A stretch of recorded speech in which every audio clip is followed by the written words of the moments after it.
Uganda munange gwe nankulamusizaako wena gy'oli nekwebaza okuwuliriza okugoberera okusingira ddala abo bonna abajja mu inbox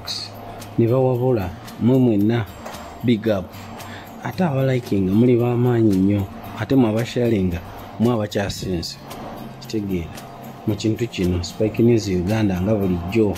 tukomyewo n'akatundu aketaaga okulowoozamuko ketaaga obwongo okulowoozamuko nga bwe tukyali awo ndowooza kansooke na kano kabeerenge ekigula ddirisa tekigenda kubeera kigula logi kuba kano katonotono kakati omukulu president omulungi wa Guinea Canacry gwe bayita Mamady musajja ono w'amaanyi nnyo abajjukira Amin bwe yatulanga ku mizigiti n'abasiraamu nga bali mu kusaala nno we kyabadde kakati yategese ogenda okusaala ate bwe yagenze okusaala ne bamutegekera ebifo by'omu maaso ebyokumwanjo nga bw'obimanyi naye bambi yabatebuse nayagala atule wamu n'abantu ababulijo bw'oba ojjukira Amin yagendangako bayisikiri oba gyoyita amaanyi ga kifuba n'agenda ku muzigiti nga talina escort naye muganda wange omanyazimu nange obiraba oti eyo ennaku zino abantu emmotoka zibawerekeranga 100 mbu ba pulezidenti tekiteekamu obwongo kitegeeza ki ekitegeera kubanga pulezidenti w'abantu oba omukulembeze w'abantu abeera mu bantu ate era kati nga bwolaba namunswa enswasi ze zimuwa obukuumi enkuyege biki zennyini kubanga ziba zimwetaaga era zimulaba mu future naye gwe kasita olaba omuntu oyo akuuma nnyo emmotoka nnyingi emundu amagye ebiki ng'omanya kyalina ki alina obuzibu so twesabire ekyo kibadde kigula ddirisa kakati ensonga endala eyeetagamu obwongo mu wiiki eno gye tukubye emabega twawuliddeko bannaffe aba FDC n'ebibiina ebiralalala nga bakozeyo awo ate akasinde akalala kasinde ako gwe munnanga awuliriza oba agoberera kategeeza ki kyetwagala okutunulamu kati nze ndowooza yange naawe oyinza okubeera neiyo era oyinza ogikomentinga wansi mu box ntujongeramu kugitunulamu abakulu bano okusinga ddala omukulu Besigye political commissar wa NRA kuva dda kati bwe balaba nga bwe nabagambako emabega wali nti omukulu eyafomingawo ekibiina kye bayita National Transformation simanyi National Alliance biki ebyo Mugisha muntu ekyakimufomingisaawo wamala okulaba nti ono omusajja alese people power n'akola ki n'alowooza omanyi abasajja bano bagezi politics bamuluddemu ate bakulu ate balina ssente ebintu ebyo ebisatu bizibu nnyo kugamba ne tebandibadde nti bagezi naye balina ssente omanyi omuntu alina ssente buli kirungi kikuŋŋaanira we buli kadiiru kati gebakyawe batyo okuteekayo ekibiina ekyo ne kiwugula abantu abamu kati ekyo ekibadde awo abasajja bakozeewo akabiina simanyi Red Front biki ebyo wamu akawuliddeko simanyi akabiina ako aba akantu ako kebatongozza kalina plan gye kabala to encounter omuntu gwe oba nze abadde alina essuubi ogamba nti twerwanyeeko tutya okununula ensi yaffe abasajja bano jjukira abasinga bambega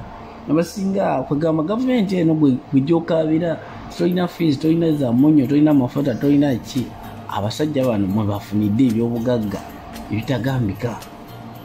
kitegeera so buli walaba nga abantu balemeddeko bagala change balina okuvaayo n'obuntuntu bwe buti bwongera okubuzaabuza gwe kitegeera bwekito bwe kiri kati nga bwe tugenda mu maaso oluvannyuma lw'okulonda kwa 14 munnayuganda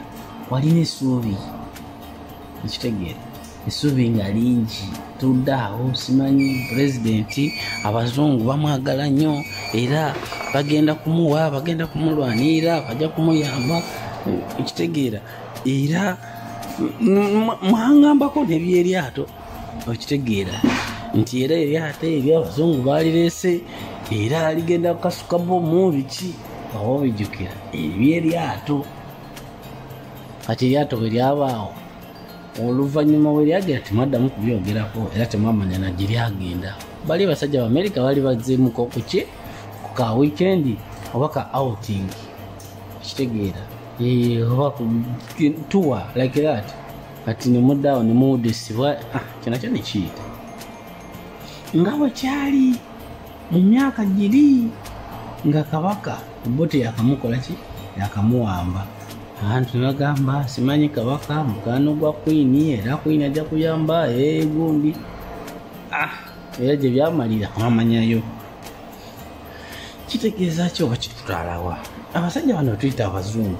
betulumba ku Twitter ku Facebook ku akawunti zaabwe netugamba lumba Twitter abo balina kye bayita kugamba bo enkole yaabwe oyinza obutagitegeera ku maaso akulaga kirala nga nekiri ku mutima kirala ntegeera webatuuka kati mu environment nga gye tulimu ya Uganda bamanyi bulungi Abannayuganda tukoye politics twagala change kati bo bajja kulimba bagambe nti kati gundi tumuwagira naye nga implementation bagiteeka walala kitegeera so munange gwe olina okwebeeramu nga gwe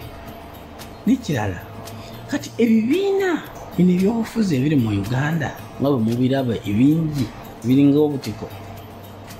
olabanga bonna ekigendererwa kya kyenyi bakitebeegatta kyekibuuzo kirowoozeeko ku lwaki tebeegatta ne bagamba nti katusooke tumale okwegatta tusooke tutereze ensi bwe tunakimaliriza tujja kutuula ku mmeeza twawule oli agambye nze naleeta kino nga boolaba abayizi bwe batega olutuula ne bakwasa ensolo bonna bonna ebirala babiteeka ebbali ne basooka bakwasa ensolo eno bwemala okwatibwa ne bagamba nze yagikubye nze yagirabye nze yattize olutuula nze nanyini fumu eryakutte embwa yabadde yange nze kati bampe mutwe muli bamwe matu nga mwe mukira like that naye ogamba otya nti abasajja bano kati nga abaluddewo simanyi FDC UPC DP Jema nani kati nenu lwaki tebeegatta tulaba ensi yaffe ng'egenda mu maaso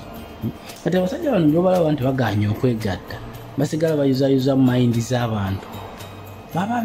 balemezaawo ki oli anyigiriza abantu kati gwe mukulowooza nti oli anyigiriza abantu bo baba bakola baba bafunamu kubanga abasajja bannabyabufuzi kyotabeesigira emisana ayogera luzungu ekiro nayogera oludikya ekyo bamukimanyi kitegeera so munnange bwirobanga nga olina komenti gyokola ku munnabyabufuzi obanga omuntu alina kyayogedde tuyanguwanga kuvuma kubanga mu politics akawulu kano ketwabadde mu mwaka 2021 nga tuvumye bantu era ebivumo singa byali bikyusa obuyinza singa tuli mu Uganda mpya nolwawo ebivumo tebyakyusa kati nze munange gwakyavuma n'essaawa yakakati gwe nsekeredde olina okuzuukuka okumanya kiki ekiteekeddwa okuba nga kikirina okukolebwa tusobola ogenda muki mu maaso Spike News Uganda nga bulijjo munange subscribe share ebingi ebirala bikyajja mukama atubakuumire tunadlabagana ate olundi tewerabira okusubscribinga tewerabira okusharinga tewerabira okuwulirako omulala Spike News n'okuwabula twagala nnyo ebirowoozo byammwe ebyo kubanga mwaba tutusa gye tuli bye bye